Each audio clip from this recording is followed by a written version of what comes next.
Hi everybody, Refresh here. This past weekend I played myself some Conspiracy 2, Take the Crown, and I thought I'd share the deck that I drafted, as well as some of the interesting things and neat interactions I found. So this is the deck that I ended up drafting in the end. My very first pick was Charmbreaker Devils, and I wasn't necessarily definitely going to play red and blue, but it is the one that I ended up picking.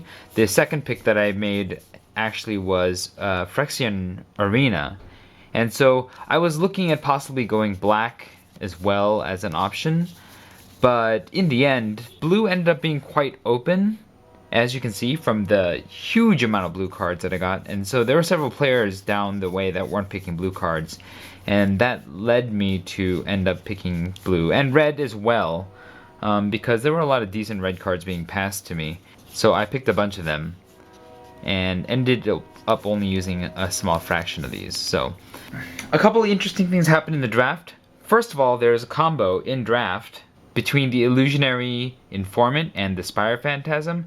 So the Spire Phantasm works like this. It says, reveal Spire Phantasm as you draft it. The next time a player drafts a card from this booster pack, guess that card's name. Then that player reveals the drafted card. When Spire Phantasm enters the battlefield, if you guessed correctly for a card named by Spire Phantasm, draw a card.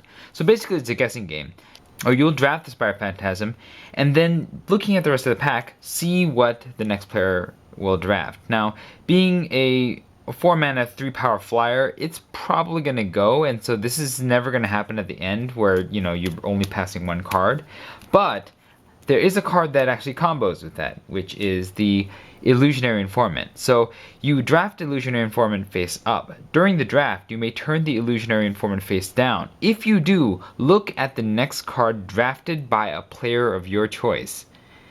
And so you can look at any card that's just drafted by turning this face down, which means that you can turn it face down to find out the card that the next player drafts, and then you can name that card with Spire Phantasm, and that makes this a much better deal. A 3-2 for 4 flying is actually still pretty good, but a 3-2 for 4 flying that draws you a card, basically replacing itself, is quite good. And so I thought that was quite powerful. I spotted that in pack 1, and so I went for it and I got it. Because I had Charmbreaker Devils and I felt pretty solid in red and blue, I decided to end up picking a lot of instants and sorceries to get the benefit of Charmbreaker Devils. And so in the end, like while I was drafting, I wasn't like hooked on that, and I picked up a few things that weren't instants and sorceries. Like these Bonds of Quicksilver are good removal. Not good removal. They are okay removal that I could take advantage of.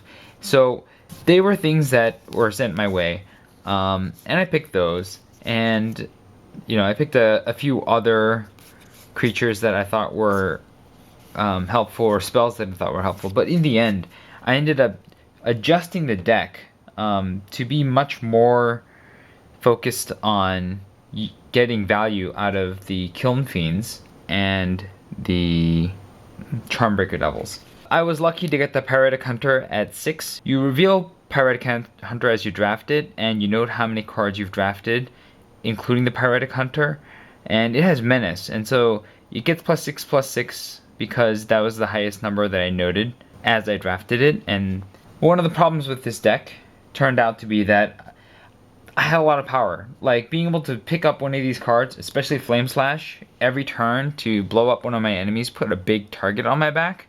So I was kind of taken out because people could see how powerful I was.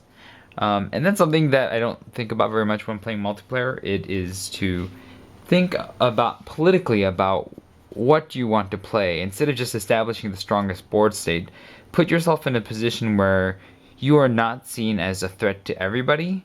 Because if you're seen as a threat to everybody, then they will all gang up on you and they will take you out.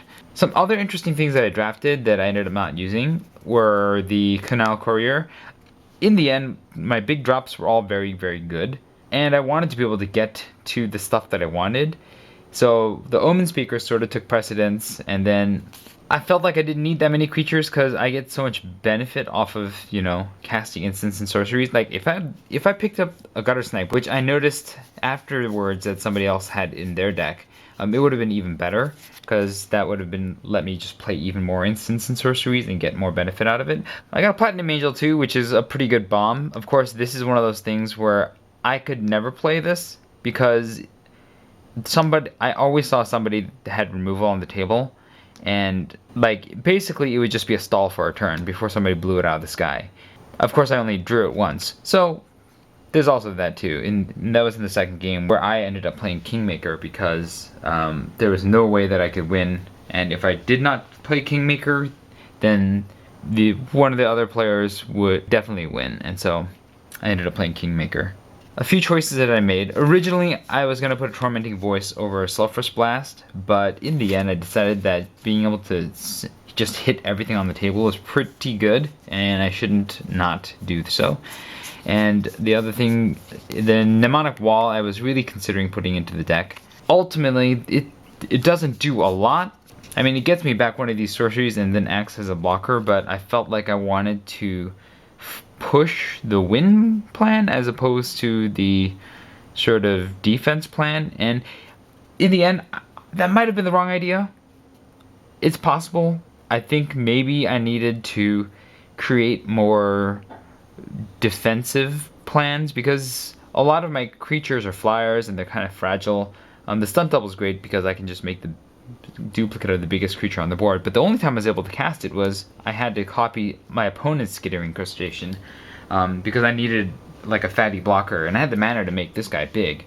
But yeah, so that was a little bit sad, but my game plan for winning was ultimately getting through in the sky with the flyers, or getting the value off the Charmbreaker Kill Fiend and then Rogue's passaging one of them through. Like I have a lot of flyers, and so I have a lot of ways of just like getting in some damage that is harder to block. And then, you know, the value off of this is just really, really strong. Like if I cast it, I can just repulse things, I can flame slash things, I can redivinate, you know. Dismiss is not as impressive. But I kept it just in case because I wanted to make sure that I had ways to protect my big creatures or big threats. And in the end, I think playing a little too defensively with the Charmbreaker Devils because of the value that it got me could have been my undoing, because I kept mana up every turn instead of casting more threats on the board. And in the second game I was foiled because I didn't have enough threats on the board. In the first game I was foiled because I didn't have a flyer in the sky, and so I was blown out both times. A few other players also drafted Hidden Agendas. I didn't, and that's a mistake on my part. I really think if you can play a Hidden Agenda and it's in your colors, and you have at least 2 of a creature, you should really consider playing that Hidden Agenda.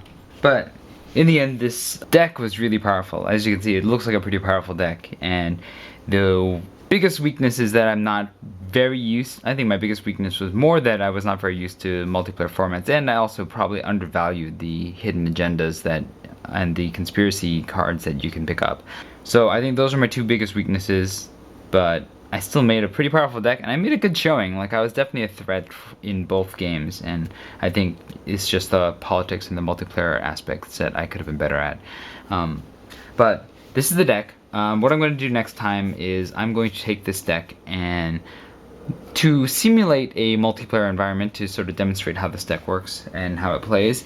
I'm going to be putting this deck up against all 3 of the challenge decks. It's not as, you know, good as like having actual players to play it against, but all my fellow drafters aren't around, and you know, I couldn't shoot that because it was just too chaotic.